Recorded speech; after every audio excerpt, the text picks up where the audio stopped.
What's the scariest thing you've ever witnessed? Story one, I went hiking with three of my friends yesterday up one of my favorite canyons here in Utah, and it is extremely close to the town, but usually no one goes there because the hike is very difficult. This time, however, on the way up the trail, we were occasionally finding things like shoes, coats, backpacks, shirts, and water bottles all lying on the ground in the middle of the trail.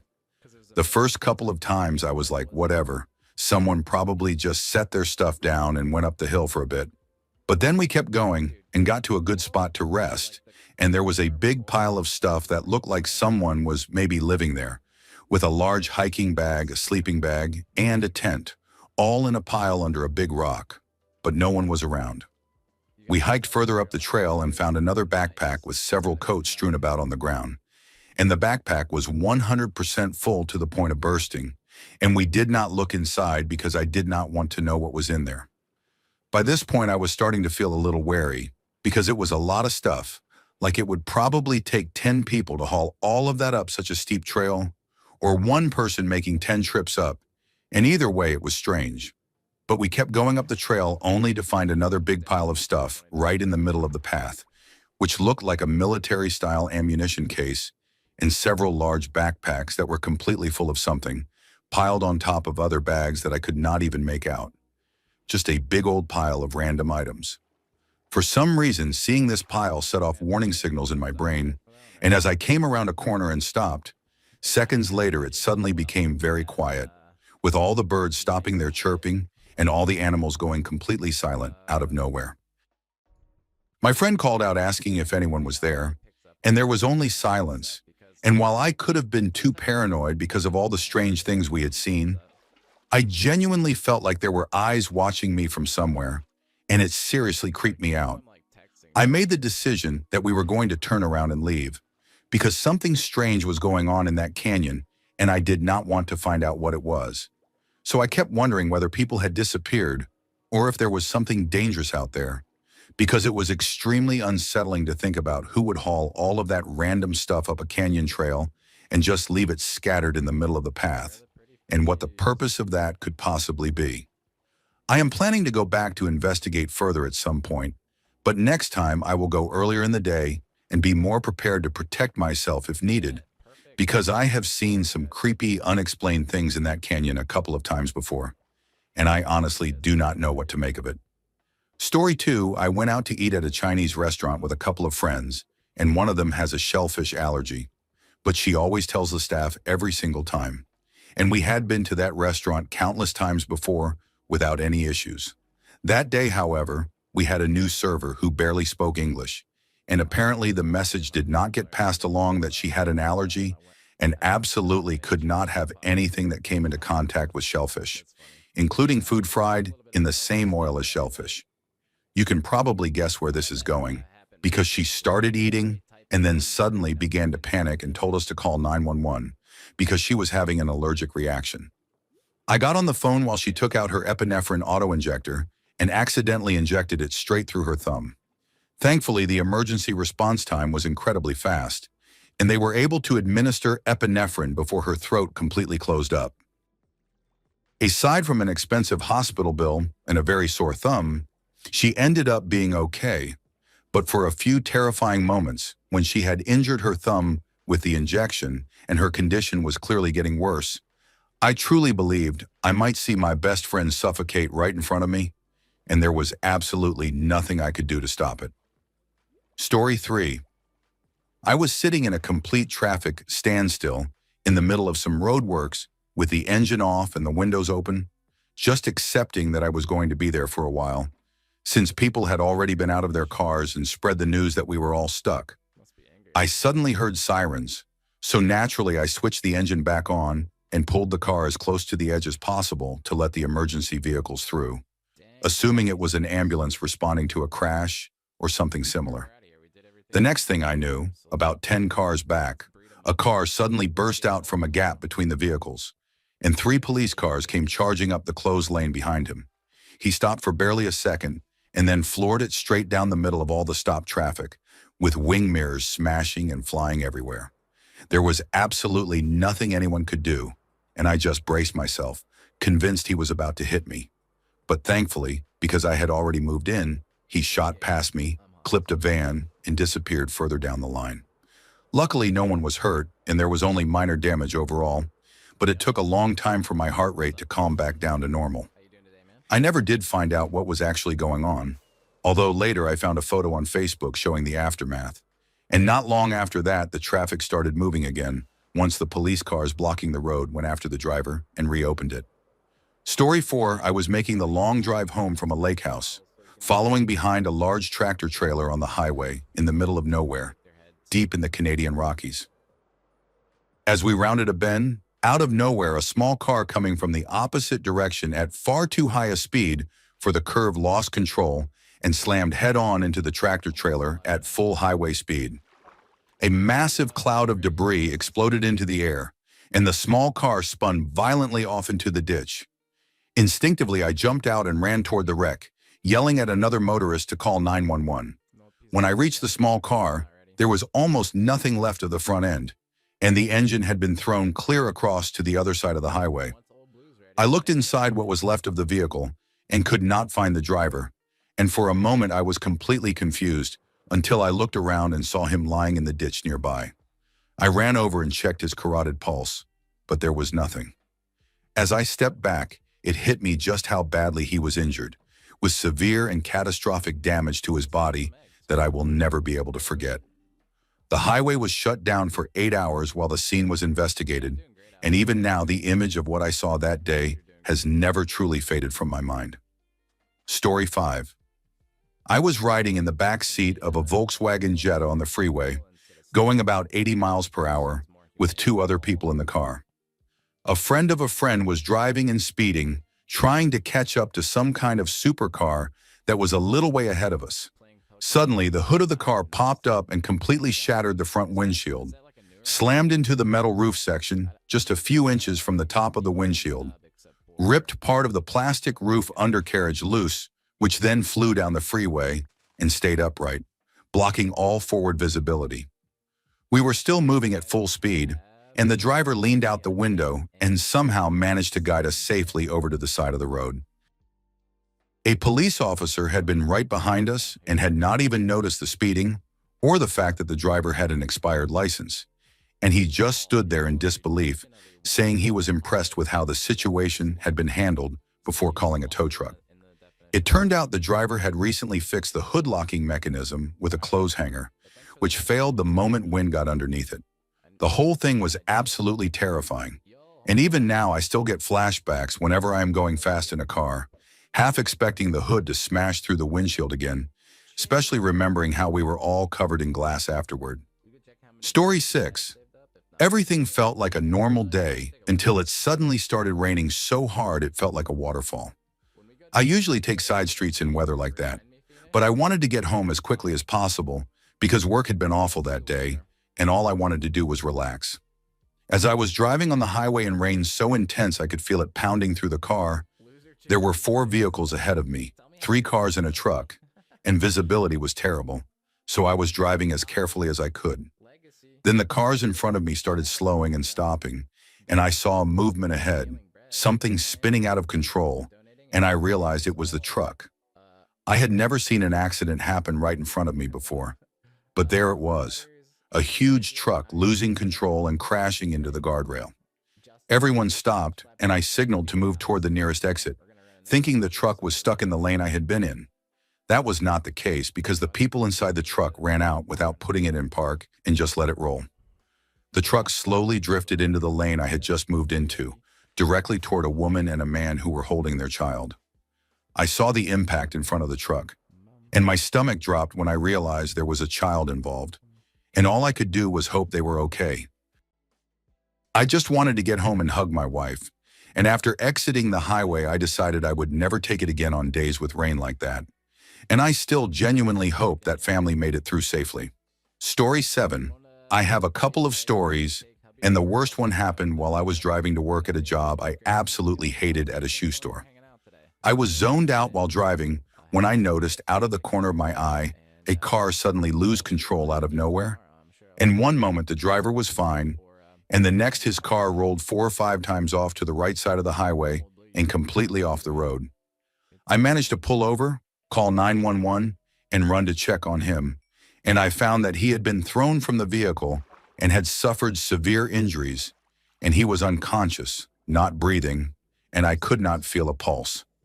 I started chest compressions while waiting for emergency services to arrive, and when they took over a few minutes later, they were unable to get him breathing on his own. They eventually transported him away, and after giving a statement to the police, I went on to work, only for it to fully sink in later that day that I had watched someone die and had been performing compressions on a body that was already gone, an image that stayed with me for a very long time. The second occasion was when I lived in Mexico City and attended a religious school for a few months to learn Spanish, since I am from the United States. And one day it rained so heavily within a single hour that the streets turned into rivers and the floors inside the buildings were covered with a thin layer of water.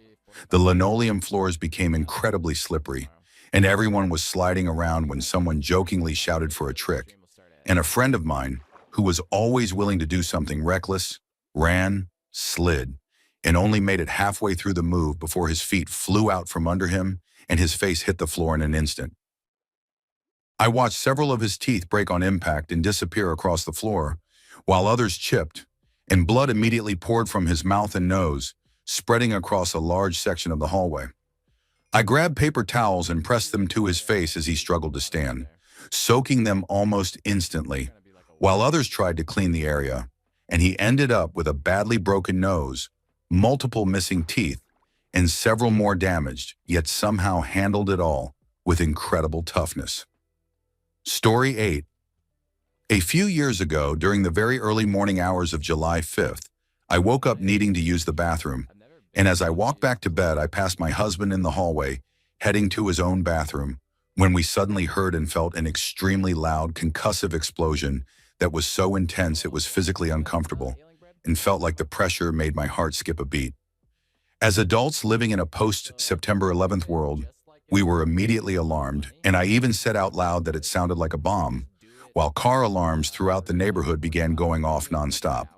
It was warm, and we had our windows and sliding glass door open, and that was when I heard a man nearby screaming for someone to call 911, and he was very close.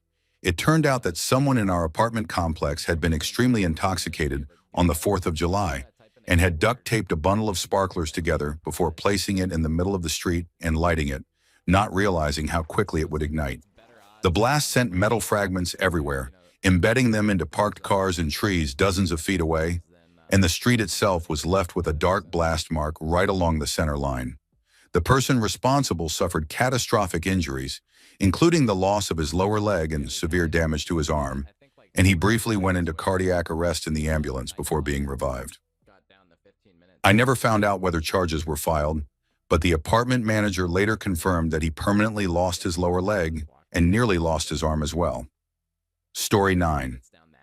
I worked at a boat and jet ski rental business during one summer, and toward the end of the season, things had slowed down so much that we only had 2 or 3 rentals a day, making most days very quiet and uneventful. One afternoon, a group of young men in their early 20s rented 3 jet skis for an hour, and it was fairly routine aside from repeatedly telling them to keep distance between the skis and slow down near the shore and docks. During the last 10 minutes of their rental, I was on my phone and could hear the engines in the background, when suddenly the sound stopped completely, and I looked up and immediately shouted for my coworker to call our boss as I jumped on a spare jet ski and rushed out. 2 of the skis had collided at full speed, tearing one of them nearly in half, and I saw one rider with severe facial injuries and blood everywhere, while the others were struggling in the water nearby. I pulled the injured man onto my jet ski and yelled for my coworker to call 911, and it later turned out that he had suffered extensive facial fractures and lost nearly all of his teeth, while another rider had broken his leg in multiple places and sustained a serious foot injury. We got them back to the dock where emergency responders arrived, and I spent the next 3 hours pulling the destroyed jet skis from the water and cleaning up large amounts of blood, an experience I will never forget. Story 10. I was in my apartment on a nice summer day, and my street is full of bars, so there were the usual crowds along with a lot of tourists, making it feel like just another typical summer afternoon. All of a sudden, I heard screeching tires followed by a loud crash, and I assumed it was just another vehicle hitting a parked car, since it is a one-way street that can feel like it has two lanes depending on how cars are parked. I was very wrong. When I looked out my window, the first thing I saw was a single red shoe lying in the middle of the road. A woman was running toward a man who was lying on the side of the street next to a van, and I can still remember her screaming the words, "Oh God," over and over again. I ran downstairs while calling 911, and when I got outside, I saw the motorcycle, which had slid underneath a truck on the right side of the road, while the rider had been thrown to the left. The sounds were unsettling, with the injured man moaning in pain, the woman trying to talk to him, and paramedics arriving shortly after.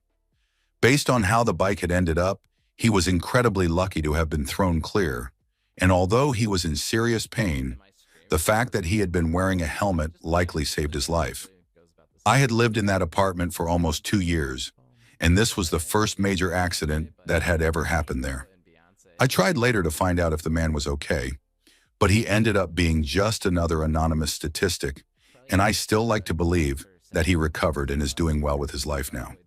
Story 11, I grew up in a very small rural community, the kind where the entire county only had one stoplight, and most of the streets in the county seat were one way, and everyone knew everyone else and all of their business.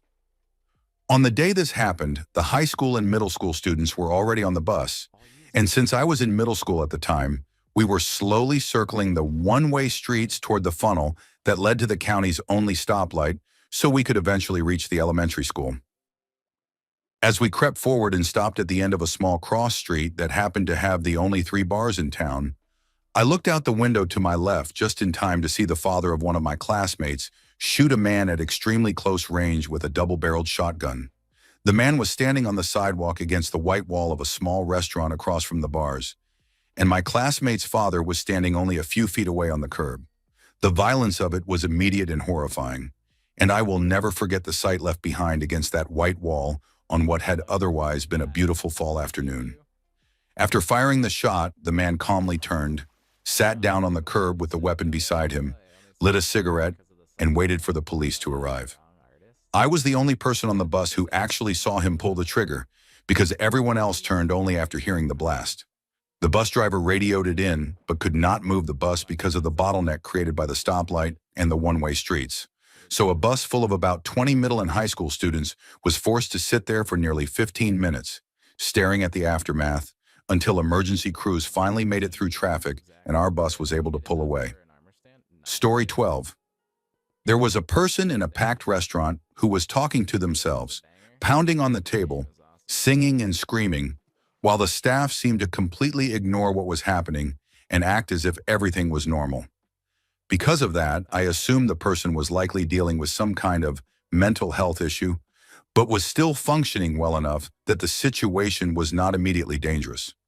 At some point, the person went into the bathroom and stayed there for well over half an hour, and people kept casually checking and assuming everything was fine simply because the lights were still on. Eventually, I felt compelled to tell a staff member that they probably needed to call an ambulance, because there was a real chance the person inside was unconscious. The look of horror on the staff member's face said everything, because it turned out that despite all the so-called checking, not a single person had actually knocked on the door or confirmed that the person was even responsive. I left shortly after they finally began to take the situation seriously and call for help. I have never gone back to that place because, while it is obviously frightening for staff to handle something like that, I am convinced they would have continued hesitating and doing nothing if I had not spoken up. And I genuinely hope the person survived, even though I am not very confident that they did. Story 13, I went out fishing less than 1 month ago and had been out on the water all morning when we saw 3 large speedboats flying down the river at full speed, clearly out for a fun run. We decided to head out and follow them, because who does not enjoy watching something like that? When suddenly we saw the lead boat lose control, and the 2 behind it immediately cut power and stopped. The front speedboat completely lost control and threw everyone from the boat, and there were no life jackets and no kill switches in use. When we pulled up, another boat, a random guy on a pontoon, had already arrived and was trying to help the people who had been thrown into the water, but the out-of-control speedboat was still driving in tight circles around the passengers. The driver of the pontoon boat had been struck by the propeller and lost his leg, and a friend of mine who was right there managed to pull him from the water and get him to shore, where he was placed in an ambulance quickly and his life was saved. The driver of the speedboat survived, but his father, who had been a passenger, was missing. We searched for hours using everything we had, including side imaging fish finders, and the sight of a man standing on a boat screaming and crying uncontrollably for his father is something I never want to witness again. Later that evening, dive crews recovered the body of his father, and since that day I have been afraid to go out on a boat. The son who had been driving had bought the boat only 3 days earlier, and investigators later said a malfunction caused it to lose control. And while safety gear like life jackets and kill switches could have helped, it was still the kind of accident that could happen to anyone. It was a harsh reminder that wearing life jackets and taking safety seriously on the water matters, because even if they do not look cool, they can truly make the difference between life and death. Story 14. When I was about 8 years old, I was standing in our living room admiring a beautiful sunset through the window. And since I lived in South Florida, the sky was filled with intense yellows, oranges, and purples. That same window overlooked the main road in front of our house, and as I snapped back to reality, I saw what I first thought was a white trash bag being thrown about 10 feet into the air.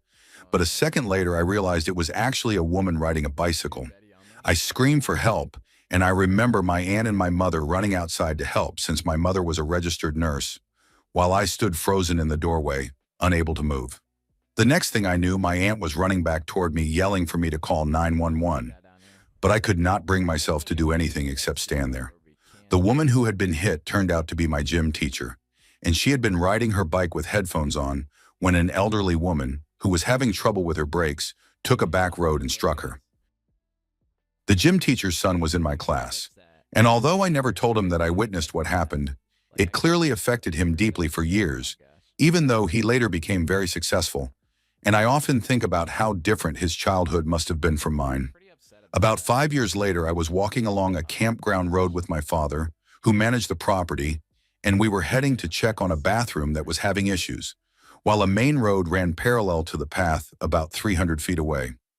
I saw a group of kids riding inside an inflatable boat that was being pulled on the back of a truck at highway speed, while the truck was also towing a real boat, and the kids were laughing loudly as they went. Suddenly, wind caught underneath the inflatable boat and lifted it into the air, launching the kids onto the road, with some flying over the boat being towed and others being struck by it. I never found out what happened to those kids because my father kept me away from the scene. But I still remember the conversation we were having right before it happened, as clearly as if it were yesterday, even though it has been almost 20 years since then. Story 15. I used to work at a movie theater, and this happened a little over 2 years ago, when one afternoon around noon, a movie ended and the audience left, and one of my co-workers was sent in to clean the theater. A few minutes later, she came running back around the corner, screaming and crying uncontrollably, and when we asked what happened, she explained that when she entered the theater, which was completely silent with no movie playing, she heard a loud, constant noise that sounded almost like an industrial vacuum. As she walked toward the hidden light switch on the wall, she said the noise kept getting louder with every step, becoming overwhelming by the time she reached it, and the moment she flipped the switch, the sound abruptly stopped, leaving a heavy, disturbing silence that filled her with dread, causing her to drop everything and run out. I volunteered to check it out, went into the theater, cleaned it for her, and stayed behind for a few minutes out of curiosity, asking aloud if anyone was there, and if something could show a sign of its presence, then took several photos of the room before telling whatever might be there that it was not welcome. Afterward, I told my coworker it was probably the air conditioning system acting up, even though I knew that explanation did not make much sense. And later I started going through the photos I had taken. One image looked like a vague face among the seats, which I could dismiss as lighting, but another was much harder to explain, showing what appeared to be a second figure standing behind me, reflected in the small window of the theater entrance hallway. My manager and I debated whether to tell my coworker and instead decided to investigate further, checking multiple theaters, asking questions, and taking photos. but finding nothing until we entered one theater where previews were already playing and used a night vision camera instead of turning on the lights. While inside, we both noticed a brief flash from the projector booth and assumed it was normal. But when I zoomed in with the camera, I saw what looked like an arm hanging upside down and slowly swinging back and forth above the booth window, as if someone was hidden there. I froze in absolute terror and could not even speak. And when my manager asked what I saw, all I could say was that we needed to leave immediately. Later, I realized I had been too afraid to take a photo, and for the rest of that day, we stopped cleaning theaters altogether. And for weeks afterward, no one would enter those rooms alone. There had been other unsettling moments there, like hearing a loud impact against the front wall while cleaning when no one else was inside, or tripping over a seat that had suddenly flipped down behind me as if something had moved it. And although I stopped working there during my final year of high school, those memories are still as vivid to me now as they were back then. Story 16, I was robbed at gunpoint while working at a pizza place when I was about 21 years old, many years ago. And the man who came in looked completely normal and gave off no bad vibes at all. I was in the lobby cleaning while the assistant manager I was training took his order, and I was casually chatting with the guy while his food was being made. When the order was ready, my coworker told him the total was $2.07. The man handed over a $10 bill, and when the cash drawer opened, he suddenly pulled out a gun and pointed straight at me. He asked if I knew what it was, and I remember being so shocked that my mind reacted strangely until the fear finally hit all at once. He grabbed me, pressed the gun to my head, and forced me behind the counter, where I opened the register and emptied it for him. He then demanded I open the safe, and I explained that part of it could be opened immediately, but the larger deposit section had a time delay and would take 15 minutes, so he made me open the accessible part. After that, he forced me, my coworker, and our delivery driver to lie face down on the floor with our hands behind our heads and our eyes closed. And I truly believed we were about to be killed because we had seen his face clearly for a long time.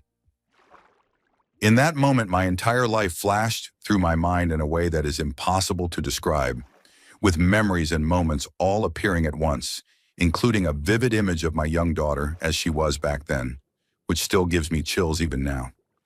The man eventually left without physically harming us, but the way the company handled it afterward was devastating, as they accused me of endangering future employees for opening the safe and wanted to fire me, only backing down after my supervisor threatened to quit and instead suspending me for 2 weeks.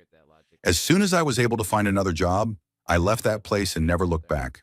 Story 17, I was working my regular job as a bank teller when 2 men wearing ski masks suddenly came in, one of them jumping over the teller counter into the drive-through area, while the other climbed onto the counter itself and marched back and forth, shouting orders.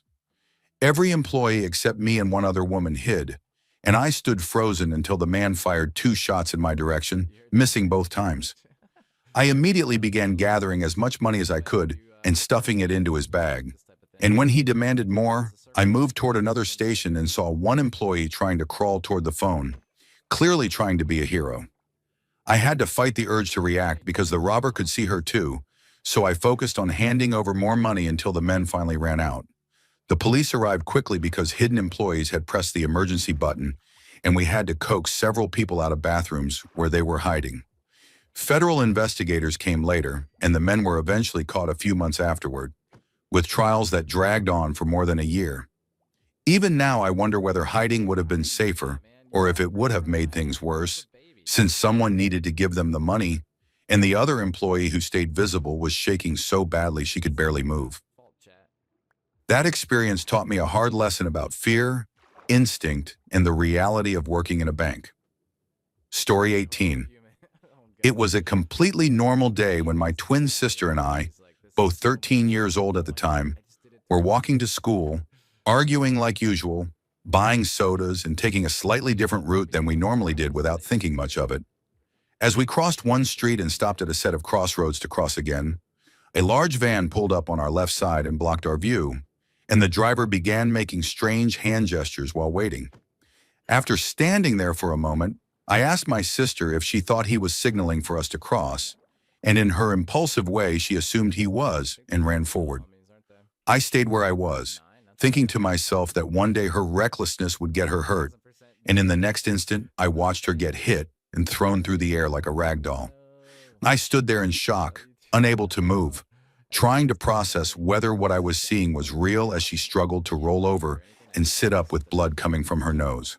A police officer who happened to be just a street away saw everything and rushed to help, and she was taken to the hospital, where it turned out she had a broken rib and a badly swollen leg, but survived with no permanent damage. Even now, years later, I still feel sick when riding in a car, and I will never forget the moment I watched her get hit and the overwhelming thought that I should have stopped her. Story 19, I was visiting New York City with a friend, and we were trying to rent bikes, but all of them were gone. A couple nearby mentioned they were flying back to Europe the next day and really wanted to go on a bike ride, but they only had access to one bike. So I offered them the one I was about to rent, and they were genuinely thrilled, with the excitement on their faces completely making my day.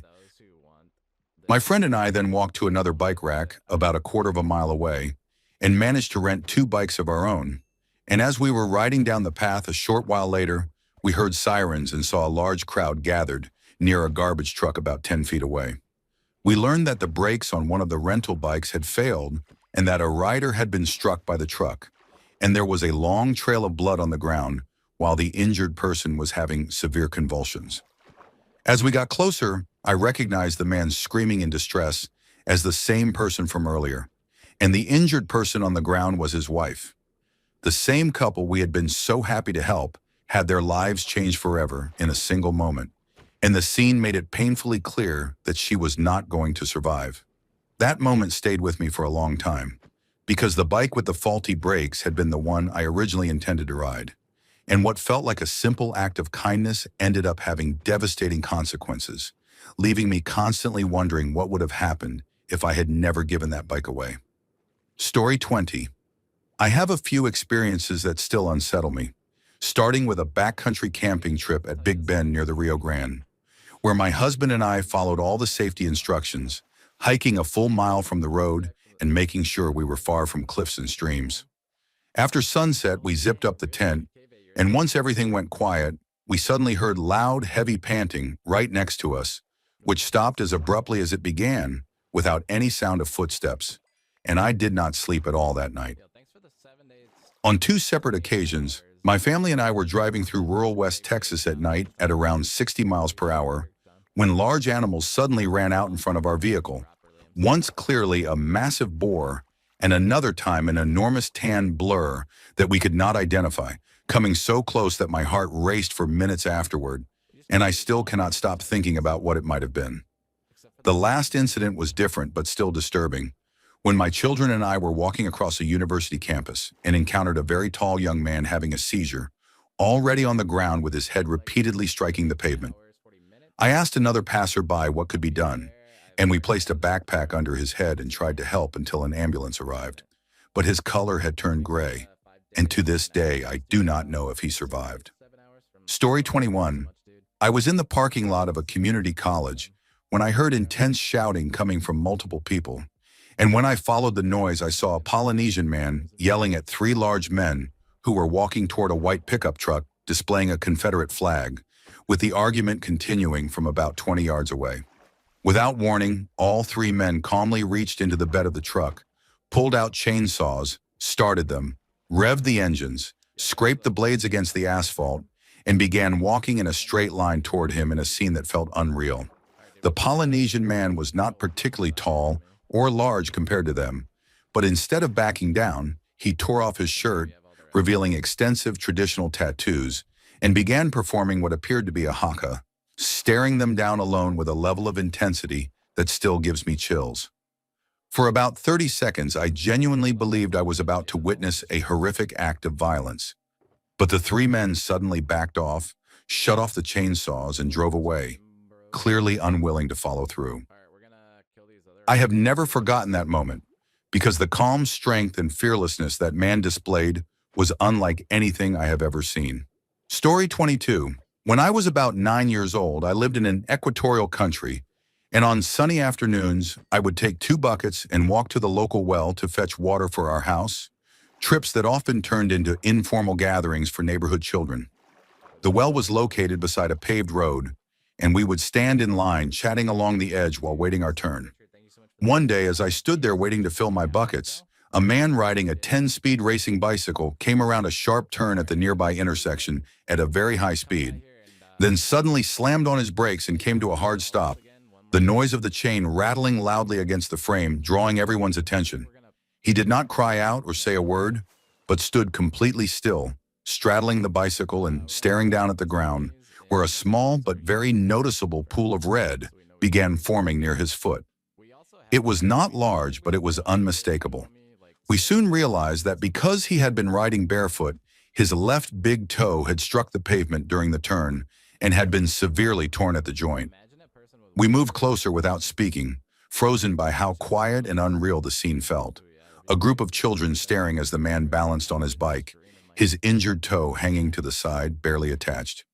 An adult eventually came out from a nearby house, and at some point water was poured over the injury at the man's request, and he calmly asked for a cigarette. The details after that are blurry, but the image of his shaking hand as he smoked while bleeding has stayed with me clearly, even into adulthood. Story 23. This happened in rural India while I was traveling by car with my mother and father after visiting relatives, following closely behind a large lorry as we passed through a small town. Suddenly, the lorry came to an abrupt stop, and I saw a moped thrown violently to the side of the road. My father and I got out of the car and ran forward, where we found an older man, likely in his mid-50s, lying on the ground with a severe head injury that was immediately visible, with significant bleeding. I could not tell how serious the injury truly was, but there was an overwhelming amount of blood, and it was terrifying to witness. The most disturbing part was that everyone around us simply stood there frozen, including me, because I had never seen anything like that before, and my heart was pounding uncontrollably. Eventually, my father began shouting for cloth, and another man removed his shirt so it could be tied around the injured man's head to slow the bleeding. The man was breathing heavily and appeared to be struggling, and someone ran off to find a taxi to take him to the nearest hospital, since ambulances can take a long time to reach rural areas. We later learned that he had not been wearing a helmet or any protective gear, which is sadly common in many parts of India, where helmets are often only worn in cities to avoid police fines. He had tried to turn off the main road into a side street and misjudged the distance, colliding directly with the lorry. The accident happened less than 10 kilometers from my home, and the memory still stays with me, along with the reminder that wearing proper safety gear can truly save lives. Story 24. There is a loop road around our town that functions like a highway in some sections, and a busy surface road with traffic lights in others. And right at the transition point, people tend to speed up. There are no sidewalks or lights in this area, but occasionally someone will try to cross what is essentially a highway on foot. Late one night, a car full of college students was accelerating through that transition when a young girl wearing dark clothing tried to cross the road. With no streetlights or signals, she was almost completely invisible. She was attempting to cross 4 lanes of traffic with a speed limit of 60 miles per hour, including on ramps and off ramps, even though there was a crosswalk with a light about 500 yards away. The car hit her. She looked to be around 12 years old and she was not moving. The college student spilled out of the car in shock. Her sister was crying and screaming, and a few of the students tried to stop traffic so she would not be hit again, while the driver stood frozen by the door, staring in disbelief. Everyone involved was a child, and it was absolutely horrifying.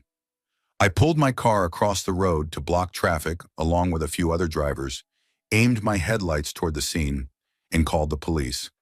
I will never forget the sound of the younger sister screaming at the 18-year-old driver that he had killed her sister, or the look of pure terror on his face as tears streamed down. Story 25. This is a story I had completely forgotten about until fairly recently, and I usually tell it when people ask me what England is like in terms of violence. I was on a busy high street in Liverpool in a small gift shop on a Saturday around lunchtime, and I was about 11 years old at the time. I was minding my own business when I heard shouting outside, where 3 young men were arguing with another young man and his girlfriend right in front of the shop. Suddenly, the 3 of them grabbed him and smashed him into the shop window, not throwing him fully through, but slamming him against the glass repeatedly. This was in the early 1990s before safety glass was common, and I can still vividly picture his face draining of color as he became covered in blood, frozen in shock like a startled animal. The three attackers ran off and his girlfriend dragged him away, and to this day I do not know whether he lived or died, because the injuries looked absolutely horrific. I had completely buried that memory until a few months ago, and it makes me wonder whether violence becomes so normalized in some places that you forget how deeply abnormal it really is. Story 26. This happened on what started as a pretty casual weekend day for my friends and me a couple of years ago, when we were experimenting with a hallucinogenic substance and spending time together, laughing and talking. I was in the middle of a conversation with one friend when another close friend suddenly walked in and started talking nonstop, saying completely random things. At first we laughed it off because it seemed harmless, but he would not stop, and when I jokingly asked him to quiet down, he could not. Almost immediately the mood shifted, and I felt something was deeply wrong. I asked him calmly if he could stop talking for a moment, but he looked straight through me and continued. And that was when we realized something was seriously off. We sat him down and spent hours trying to ground him and bring him back, but nothing worked. And as the night went on, we became genuinely afraid that he might be stuck like that forever. He talked continuously through the night, would not drink water, and his lips began to crack, until eventually he said my name, and I snapped my attention to him. It took nearly half an hour for him to fully regain his awareness, and he later explained that he had been trapped in what he described as a mental loop that he could not escape. After that night, none of us ever looked at that substance the same way again, because while it can amplify positive feelings, it can just as easily intensify fear and darkness in a way that is truly unsettling. Story 27. This happened many years ago, around 35 years back, but the event itself is burned into my memory, and I know I will never forget it. I was about 8 years old at the time, back when kids could ride their bikes at night without much fear, and my brother-in-law was a mechanic who owned his own workshop, so after school I would often go there to hang around, clean tools, and help out where I could. The workshop was located in a long shed divided into separate businesses by floor-to-ceiling walls, with cabinet makers, laundries, and other shops all lined up, and the whole property sat on a stretch of road roughly halfway between a set of traffic lights and a cross intersection, separated by about 300 feet. One afternoon after school, as the businesses were closing, the workers from several shops gathered in my brother-in-law's workshop to have a few drinks and chat about the day. While we were standing around talking, we suddenly heard a motorcycle accelerating hard from the traffic lights, the unmistakable sound of full throttle gear changes, and a few of the adults laughed and jokingly said the word bang out loud as if the bike had hit something. Only for a split second later, a real crash echoed down the road. Everyone ran toward the main street, and we saw that a car at the cross intersection had been struck by the motorcycle. The bike and rider were lodged deep into the side of the car in a way that did not immediately make sense. And then we realized the helmet was not there. The helmet was further down the road, separated from the crash site, and the sight of it made it clear just how violent the impact had been. I remember starting toward it before my brother-in-law grabbed me and pulled me back to the workshop, and after he went to help, I later watched emergency crews arrive and carefully remove what was left of the wreckage. From what people later said, the motorcyclist had been traveling at an extremely high speed, close to 150 kilometers per hour, and the force of the impact with the car caused fatal injuries instantly, leaving a scene that has stayed with me ever since. Story 28, I am very late sharing this, but one of the most terrifying experiences of my life was being woken up in my bed by the fire brigade, smashing through what was left of the front and only door of my second-floor apartment, fully suited up and expecting to recover my body. It was the middle of winter on the mid-north coast of New South Wales, with nighttime temperatures around 3 or 4 degrees. And I had come home from school at 18 years old while my younger brother, who was 16, was staying at his girlfriend's place.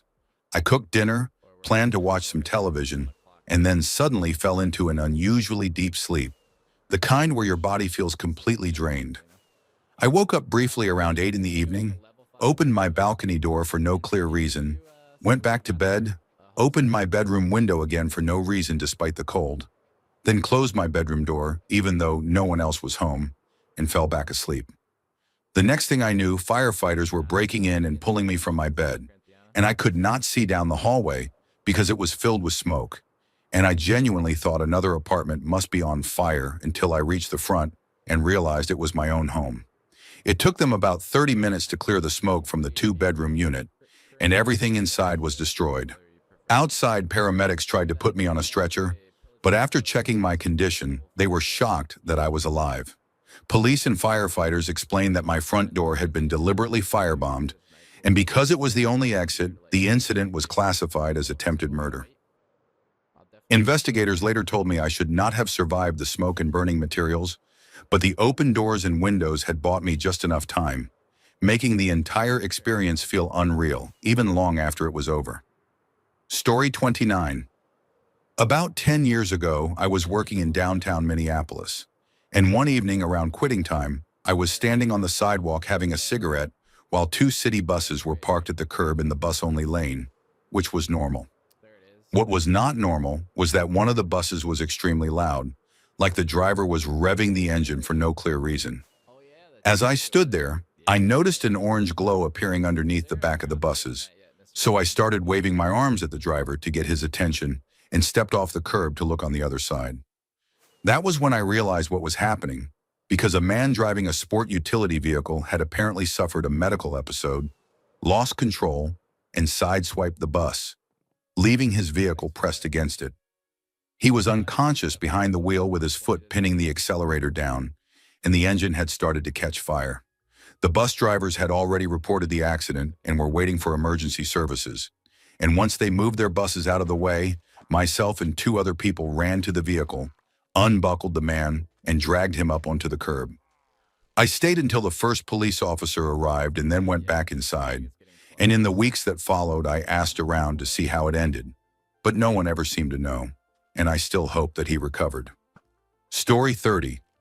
The first incident happened when I was filling up my car at a gas station, and I suddenly heard a horrible crunching sound and looked up to see a serious car accident in the street not even 20 feet away. I put the fuel pump back and ran over, and two people got out of one of the cars shaken but saying they were not hurt, while no one exited the other vehicle. I went to check and found the driver, a teenage girl, panicking and hyperventilating, completely unresponsive to anything I said.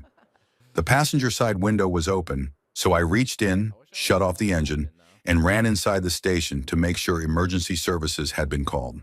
Thankfully, no one was seriously injured, but the sound of two cars colliding like that stayed with me for a long time. The second incident happened at a local bar while I was having a few drinks with an acquaintance and waiting for my turn at the pool table, when an argument broke out nearby that escalated almost instantly from shouting to shoving and then into a full brawl involving several men. I flipped over a table and crouched behind it as glasses shattered against the walls. Pool cues broke, and the chaos moved through the bar, and I stayed curled up until things quieted down enough for my friend and me to get out of there as fast as possible. Story 31. My family had a place along the Colorado River where people would often sit above the boat dock and watch others come and go. And one day we had just returned from being out on the water and were loading our boat back onto the trailer when we suddenly heard a jet ski rev to full throttle, followed by a scream and a massive crash. A man nearby had been preparing to take his daughter out on the river for her first ride, and while he was pulling his vehicle back up the ramp, his daughter was waiting on the jet ski in the water. She accidentally pulled the throttle and slammed at full speed into the concrete side of the boat ramp, flying several feet through the air and hitting the wall face first. She had braces which caused devastating injuries to her mouth, and by the time we reached her, she had already lost several teeth and was badly injured. My sister, who was a nurse, ran over immediately to help, while most of us stood frozen for a moment, including the onlookers above. The most heartbreaking part was watching the father walk back excitedly from parking his car, thinking he was about to take his 9-year-old daughter out on the river, only to see her injured and barely recognizable. She ultimately recovered, with doctors able to repair much of the damage and later provide a retainer with replacement teeth, but it was a scene I will never forget. Story 32. This happened in downtown Seattle, not far from Pike Street Market, on a casual weekday in the early afternoon. I had just crossed an intersection when a few seconds later, I heard the screech of brakes and turned around to see one of those massive car transport trucks, fully loaded with new vehicles, coming downhill far too fast. One car was still stuck in the intersection. I can only describe what happened next the way it feels in a cartoon, where for a split second parts stay in place while the rest disappears. That car did exactly that. For a brief moment, the bumper and grille seemed to remain where they were, while the center of the car was completely crushed and destroyed as the truck drove straight through it.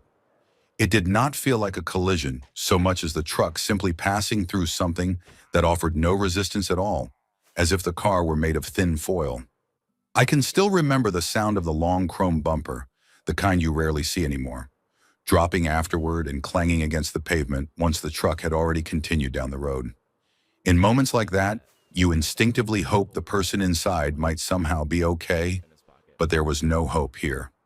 I saw the driver in the seat in what felt like the final instant, and then the car, as a recognizable object, simply ceased to exist. Story 33. I was in 8th grade taking a standardized test when we suddenly heard a loud crash coming from down the hallway. My teacher was not allowed to leave the classroom, but since I was the first one to finish, I was asked to go see what had happened. Everyone involved was apparently told not to talk about it afterward, but from what I pieced together, a student became angry at something a teacher said and swung at her, and when she ducked, his arm went straight through the glass window in the classroom door. The glass shattered everywhere, sliced into his arm, and hit a major blood vessel, and blood covered the floor, the walls, and even other students. When I reached the doorway, I saw the shattered window and looked inside to see the student on his knees holding his arm, while the other kids stood frozen in shock. I walked over to the 8th grade principal, shaking uncontrollably, and when she asked what was wrong, all I could say was that I could not do it. She walked back with me, took one look inside, pulled out her phone, and told me to return to class. When I got back, my teacher asked what happened, but I was crying so hard that he simply told me to lie down in the back of the room. Everyone who had been involved was excused from the rest of the test and given passing grades because of what we witnessed, and it is something I know I will never forget. Story 34. I was in 6th grade, about 11 years old, spending a normal day at the pool with my dad, my younger siblings, my dad's friend, and his daughters, all of us enjoying the sun and water. I was the oldest child there, and my dad was standing in the deep end, waiting to catch my younger sister as she jumped from the diving board. Suddenly, I noticed his head turning sharply to the right, then snapping back forward, then to the right again, over and over, like his neck was stuck in a loop. He swam to the edge of the pool, told me he thought he was about to have a seizure, and reached out his arm. I barely managed to grab him before his body went rigid, and he started seizing. I was small, not even 100 pounds, holding on to my dad, who weighed well over 200 pounds and was completely dead weight in the water. His friend was frozen in shock, so I yelled at him to help me, and together we dragged my dad along the edge to the shallow end and pulled him out onto the ground. By the time we laid him down, the seizure had stopped. I ran inside and called my mom, who rushed home immediately, and after that day, my dad's friend quietly disappeared from our lives. I will never forget that moment because I truly believe that if I had not been there, my dad would have drowned. Story 35. This happened back when I was working at a fast food restaurant, and I was about 19 years old, having only been there a few months before reaching that stage where I felt I did not get paid enough to care, especially since customer service drained me mentally. One day a man walked in, waited in line like normal, and nothing seemed off until he reached the counter and pulled out what looked like a gun. After a brief moment of panic, I realized it was a very small gun that looked realistic but seemed like a joke, and my concern faded quickly. The man demanded that I give him a burger, but he did not seem desperate or aggressive at all, more like he was treating the situation as a joke. I did not play along and instead asked him what kind of burger he wanted so I could ring it up properly. It became clear that something was not right, so I told him that if he was not going to order anything, he would need to step aside so I could help the next customer. And all of this was happening in front of other people who also did not seem concerned. Eventually, the man realized no one was reacting the way he expected and left the restaurant, making the whole thing feel strange but harmless at the time. Other customers even complimented me for staying calm, and we went on with the day until the police arrived. One customer had called them, and it turned out the same man had tried the same thing at another place nearby. After the police left, my manager wrote me up for not following proper procedure and sent me home, which annoyed me at first, but later I understood why. The gun had actually been real, something the police confirmed afterward, meaning I had unknowingly put myself in serious danger, and it was a lesson I never forgot about taking situations like that seriously. Story 36. This happened to my mother about 6 years ago while she was working night shifts as a flagger for construction on a freeway near where we lived, and she witnessed a semi-truck crash that deeply shook her. She said the night had been slow like usual until her radio suddenly came to life with warnings about incoming traffic, then went completely silent. She looked over at her partner to see what was happening, just as a semi-truck flew silently over the barrier and passed directly over her before crashing on the other side. Later, it was determined that the driver had likely fallen asleep and accelerated straight into a barrier, which fortunately launched the truck over her instead of into her. I remember her coming home around 2 in the morning, waking me up just to tell me what had happened and to say that she loved me. What unsettled her the most was that the entire thing was completely silent until the moment the truck hit the ground. Nothing like what you see in movies. She sat there shaking while smoking a cigarette and said it was nothing like people imagine. And this was coming from a woman who was barely 5 feet tall, had beaten cancer twice, and trained large horses for fun. Even now, she refuses to talk about it, and it is one of the main reasons she avoids driving on the freeway. Story 37. This happened many years ago, back in 1979, when I was walking home with some friends, and we passed by an old people's home where one of the small flats was on fire, with flames visible through the low windows. We ran over and smashed the glass door, and the dog ran out first, followed by the cat, and I stayed low and crawled inside shouting because I could hear a soft voice calling for help.